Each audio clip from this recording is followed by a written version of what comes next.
كل نفس ذائقة الموت. Ketika kita melihat hadis-hadis Nabi Muhammad SAW dan sebelumnya ayat-ayat Al-Quran, maka kita melihat bahwa ketika kita beragama, ketika kita memahami Quran dan Sunnah, wajib bagi kita untuk mengikuti pemahaman generasi terdahulu, generasi sahabat, generasi tabi'in, generasi tabi'in. Wajib bagi kita untuk memahami Quran dan Sunnah sesuai dengan pemahaman mereka. Wa may yushaqiqir rasula min ba'di ma tabayyana lahul huda wa yattabi' ghayra sabilil mu'minin nuwallihi ma tawalla wa nuslihi jahannam wa sa'at masir. Wa may yushaqiqir rasul, barang siapa yang menyelisihi Rasul, melawan Rasulullah sallallahu alaihi wasallam. Sudah dipahami, sudah dijelaskan bahwa ini adalah sunnah Nabi Muhammad sallallahu alaihi wasallam, sudah ditunjukkan hadisnya. Akan tetapi dia memilih untuk menyelisihinya ala ilmin, padahal dia sudah mengetahui bahwa itu hadisnya ada, tetapi dia menyelisihi karena hawa nafsunya, karena kebiasaannya, karena lingkungannya, karena takut dibicarakan oleh orang-orang tetangga-tetangganya, sehingga dia tidak memilih untuk mengikuti hadis tersebut. Maka Allah Subhanahu wa taala telah mengancam orang ini, wa may yushaqiqir rasul min ba'di ma tabayyana lahul huda. Barang siapa yang menyelisihi Rasulullah sallallahu alaihi wasallam setelah petunjuk telah jelas kepada dia, ilmu telah sampai kepada dia, wa yattabi' ghayra sabilil mu'minin, dan mengikuti jalan selain jalannya kaum mukminin. Kaum mukminin yang paling tinggi imannya, kita sepakat semua adalah para sahabat. Maka ketika dia membaca ayat tersebut, wa yattabi' ghayra sabilil mu'minin, mengikuti jalan selain jalannya kaum mukminin, maka tafsir yang paling utama, orang yang paling utama untuk dimaksudkan oleh Allah Subhanahu wa taala dalam ayat tersebut adalah para sahabat.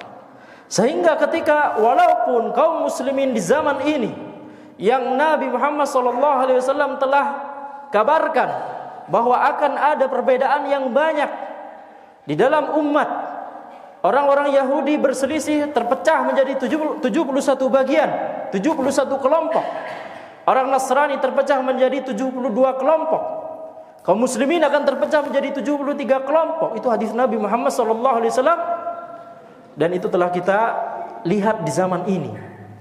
Ketika kita menyadari bahwa kaum muslimin di zaman ini terpecah belah menjadi berbagai kelompok, dengan masing-masingnya memiliki penafsiran yang berbeda-beda terhadap Al-Quran dan Al-Hadis, maka orang yang paling utama untuk masuk dalam ayat Allah tersebut yang harus kita ikuti jalannya adalah orang yang imannya paling tinggi, sesuai kesepakatan para ulama. Siapakah itu? Para sahabat. Maka ini adalah diantara dalil bahwa kita harus mengikuti jalannya para sahabat. Was-sabiqunal awwalun minal muhajirin wal ansar walladzina ittaba'uuhum bi ihsan radhiyallahu anhum wa radu'an. Allah Subhanahu wa taala memuji secara jelas, secara sharih di dalam Al-Qur'an bagaimana para sahabat beragama. Was-sabiqunal awwalun, orang-orang yang terdepan dalam beragama, minal muhajirin wal ansar, dari kalangan kaum muhajirin dan kaum ansar, walladzina ittaba'uuhum bi ihsan, dan orang-orang yang mengikuti mereka dengan ihsan, dengan baik. Radhiyallahu anhum wa radu'an. Bayangkan, Allah Subhanahu wa taala berfirman, Allah ridha kepada mereka dan mereka ridha kepada Allah. Ini jaminan yang sangat agung. Ini adalah pujian yang sangat besar. Ya, kalau kita sadari, kalau seandainya nama kita disebutkan di Al-Quran atau disebutkan secara nama kelompok, yaitu kaum muhajirin, kaum ansor, seandainya kita diantara kaum muhajirin dan kaum ansor, dan Allah Subhanahu wa ta'ala kemudian berfirman radhiyallahu anhum wa radu'an, maka bagaimana perasaan kita? Ini adalah tazkiyah, ini adalah pujian langsung dari Allah Subhanahu wa ta'ala kepada para sahabat dan kepada walladzina ittaba'uuhum bi ihsan, kepada orang-orang yang mengikuti mereka dari kalangan tabi'in dan tabi'in. Maka ketika sudah ada jaminan langsung dari Allah Subhanahu wa taala bahwa Allah ridha kepada mereka, ridha kepada cara beragama mereka, maka kita wajib untuk mengikuti mereka. Qul hadhihi sabili ad'u ila Allah ala basiratin ana wa man ittaba'ani. Katakanlah wahai Muhammad, hadhihi sabili, inilah jalanku. Yaitu jalannya Nabi Muhammad sallallahu alaihi wasallam, wa man ittaba'ani. Yaitu jalannya Nabi dan jalan orang-orang yang mengikuti Nabi Muhammad sallallahu alaihi wasallam. Dan yang paling utama untuk masuk dalam ayat tersebut adalah para sahabat. Maka ketika kita melihat Nabi Muhammad sallallahu alaihi wasallam bersabda, "Fa innahu may ya'ish minkum fa sayara ikhtilafan katsira. Fa 'alaikum bi sunnati wa sunnatil khulafa'ir rasyidin al-mahdiyyin, 'addu 'alaiha bin nawajidh."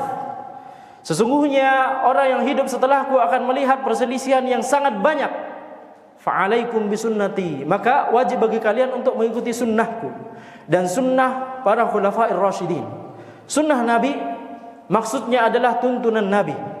Sunnah Nabi maksudnya adalah ajaran yang diajarkan oleh Nabi.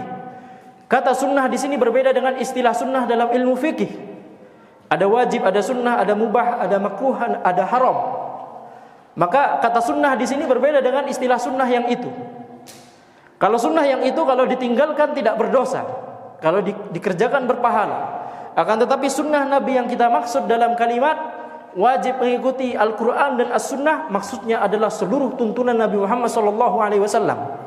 Itu mengapa Nabi Muhammad SAW berkata, "Fa'alaikum bisunnati", wajib bagi kalian untuk mengikuti sunnahku. Kalau sunnah kok wajib? Jawabannya adalah karena makna sunnah di situ bukan istilah sunnah yang ada di fikih. Ya, karena kalau tidak, hadis Nabi Muhammad SAW nanti kontradiksi, dan itu tidak mungkin. Pemahaman kita yang kontradiksi. Maka ini adalah kaidah umum yang wajib bagi kita untuk mempelajarinya secara terperinci. Maka kewajiban untuk mengikuti pemahaman generasi terdahulu dalam beragama itu di dalam semua aspek agama. Dalam aspek akidah, dalam aspek fikih, dalam aspek amalan ibadah, dalam aspek adab dan akhlak, semuanya harus mengikuti pemahaman generasi terdahulu, para sahabat, tabi'in dan tabi'in.